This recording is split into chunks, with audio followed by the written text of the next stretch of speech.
The car dealership sparkled like a cathedral of wealth. Bright showroom lights bounced off polished chrome and glossy paint, illuminating the latest luxury sedans and SUVs, lined neatly like precious stones. Customers walked around, admiring the vehicles, while salesmen hovered nearby, whispering persuasive lines in polished voices. It was the kind of place where appearances meant everything, every gesture, every outfit, every handshake. Marcus Johnson walked in quietly, his footsteps soft against the marble floor. He wore dark jeans, a simple black hoodie, and sneakers. There was nothing about his outfit that screamed millionaire. In fact, to most people in the showroom, he looked like an ordinary man who might be there to dream, not to buy. Yet, there was something about his posture, his calm confidence, that carried authority behind a gleaming mahogany desk at the back. The dealership manager, Richard Wallace, spotted him immediately. Richard had been in the business for over 20 years, and he prided himself on being able to read people. In his mind, customers came in two categories: serious buyers, who looked wealthy, and time wasters, who didn't. To Richard, Marcus fit the second category instantly. Rolling his eyes, Richard left the desk and strutted toward Marcus, his polished shoes clicking on the floor. He wore a tailored suit, a gold watch that gleamed under the showroom lights, and an expression that mixed arrogance with impatience. Marcus bent down to look inside a silver luxury sedan, admiring the detailed interior. He had always loved cars, both the engineering and the artistry. Before he could open the door, Richard's sharp voice cut through the air. "Sir," Richard said loudly, making sure everyone nearby could hear, "this section isn't for window shoppers. These cars are for serious buyers." Marcus straightened up and looked at him calmly. "I'm very serious about cars," he replied evenly. Richard narrowed his eyes.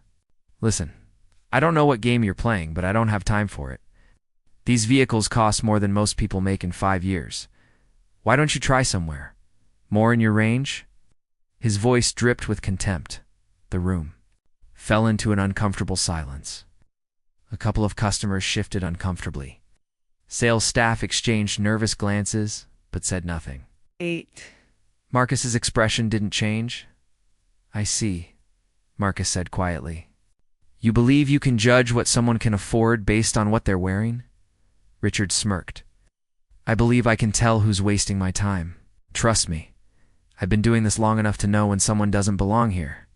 Marcus held his gaze, calm as stone. "You might regret speaking to me this way." Richard chuckled, waving him off. "I doubt that. Now, if you'll excuse me, I have real clients to attend to." He turned to a young salesman. The exit. The salesman hesitated, clearly embarrassed. But Richard's glare forced him to obey. He walked Marcus toward the glass doors. Marcus paused before stepping out, turned back, and repeated softly, "You'll regret this." Then he left, disappearing into the night. Inside, Richard smirked. In triumph, thinking the matter was closed, after Marcus left, Richard returned to his desk, still wearing that smug grin. He basked in the silent approval he imagined from the room. In his mind, he had once again proven his sharp instincts. To him, the dealership was a stage, and he was the star actor, the gatekeeper of luxury. As the day went on, employees whispered among themselves.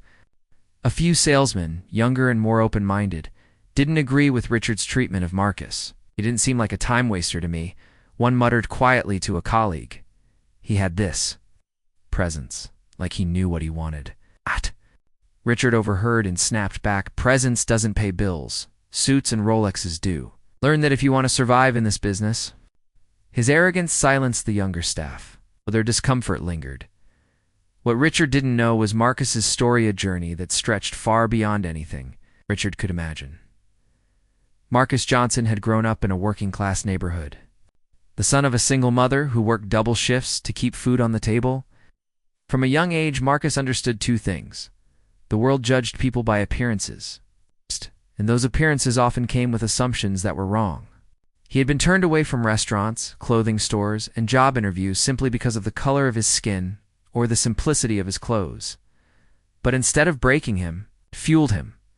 Marcus excelled in school, earned scholarships, and studied engineering and business. He worked tirelessly, eventually starting his own auto parts company. What began as a small operation in a rented garage grew into a multi-million-dollar enterprise. With investments in real estate and tech, startups, Marcus became one of the most successful entrepreneurs in the region. Cars, however, had always been his passion. He collected them, studied them, and eventually decided to expand his investments into the dealership world. Over the past 2 years, Marcus had been quietly acquiring shares in a chain of luxury car dealerships. And as fate would have it, the dealership Richard managed was one of the most poorly rated, known for arrogance and poor customer service. Marcus saw opportunity where others saw chaos. Just a week earlier, Marcus had finalized the paperwork. He wasn't just a potential customer. He was now the majority owner of the dealership. When Richard dismissed him the night before, Marcus hadn't been angry. He had simply seen proof of why this dealership needed change, and change was coming sooner than Richard could imagine.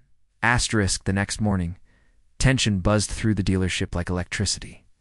An announcement had gone out late the previous night. All employees were to gather in the showroom at 9 a.m. sharp for a major update from corporate headquarters. Richard strutted around, straightening his tie, brimming with excitement. It's probably a new promotion or expansion. Maybe they're recognizing me for my years of service, he bragged to anyone who would listen. In his head, he was already preparing a speech. At exactly 9 o'clock, the sound of a luxury engine echoed outside. A sleek black sports car pulled up to the dealership's glass entrance. Heads turned. The driver's door opened, and out stepped Marcus Johnson, this time dressed in a tailored navy blue suit, polished shoes, and a watch that gleamed with quiet elegance. His presence commanded the room instantly. Employees whispered in shock. "Isn't that the guy Richard kicked out yesterday?" one asked under their breath. Marcus walked confidently into the showroom, followed by 2 executives from corporate headquarters. Richard froze, his jaw slack, his face draining of color. The senior executive stepped forward. "Ladies and gentlemen, thank you for gathering.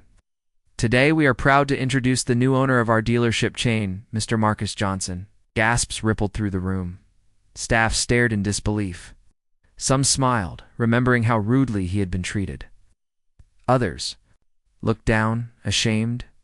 Richard's knees nearly buckled. He stammered, "Wait, he's what?" Marcus's eyes locked onto Richard's. His calm smile never wavered. "Yes," Marcus said, his voice strong, carrying across the room. "I am the new owner of this dealership. We're starting today. Things are going to change." The announcement ended with applause from some of the staff. Others remained stunned, unsure how to react. Marcus stepped forward and began addressing everyone directly. "This dealership has potential," he said, his tone warm but firm. "But potential means nothing if customers are treated with arrogance instead of respect. Every person who walks through those doors deserves dignity, no matter what they're wearing, where they come from, or what assumptions you might make about them. That ends today." He looked around the room, letting his words sink in. Several employees nodded in agreement. For those who had long resented Richard's toxic behavior, this moment felt like justice. Richard, however, stood trembling, sweat beading on his forehead. After the meeting dispersed, Marcus approached him privately. "Mr. Wallace," Marcus said evenly, "do you remember me?" Richard swallowed hard. "Yes. Yesterday." "Look, you judged me," Marcus interrupted, his voice calm but firm. "Not for my character, not for my intentions, but for my appearance. You tried to humiliate me in front of your staff and your customers." Richard raised his hands in a desperate plea. "I didn't know who you were. If I had known," Marcus's eyes sharpened. "Respect shouldn't depend on knowing someone's bank account. It shouldn't depend on race, clothing, or stereotypes. If a man walks into this dealership, he should be treated with fairness. Period." Richard's lips trembled. "Please, I've worked here 20 years. This dealership is my life." Marcus studied him in silence for a long moment. Then he said, "You've been given power, and you abused it. You forgot that leadership. is about service, not ego. Whether you stay here or not depends on one thing: if you can truly change. Richard nodded frantically, his arrogance gone, replaced by fear and desperation. Marcus finally said, "You'll stay for now. But you're on probation. Step out of line again, and you're done."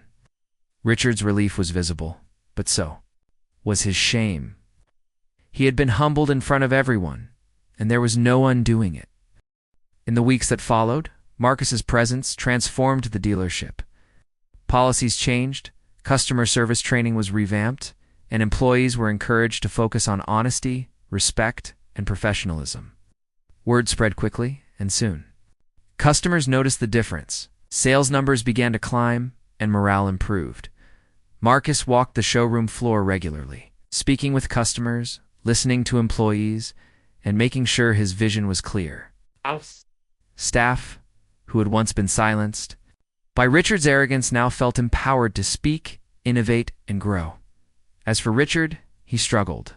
The humiliation of being exposed weighed heavily on him. But he did make an effort to change. He greeted customers more respectfully, listened more carefully, and even apologized to a few staff members for his past behavior. Whether his change was genuine or driven by fear of losing his job, time would tell. One evening, Marcus stood in the showroom alone, looking at the rows of cars shining under the lights. He thought back to his journey from the little boy watching his mother work double shifts, to the man now owning the very spaces where people once doubted him.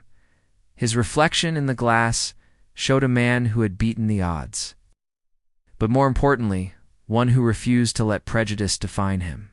He didn't just buy a dealership, he bought the chance to prove that dignity and respect could reshape an entire culture. As he stepped outside and got into his luxury car, Marcus smiled. He knew he had taught everyone in that building a lesson. They'd never forget. Never judge a man by the clothes on his back, because you never know who he truly is. And with that, the new era of the dealership began.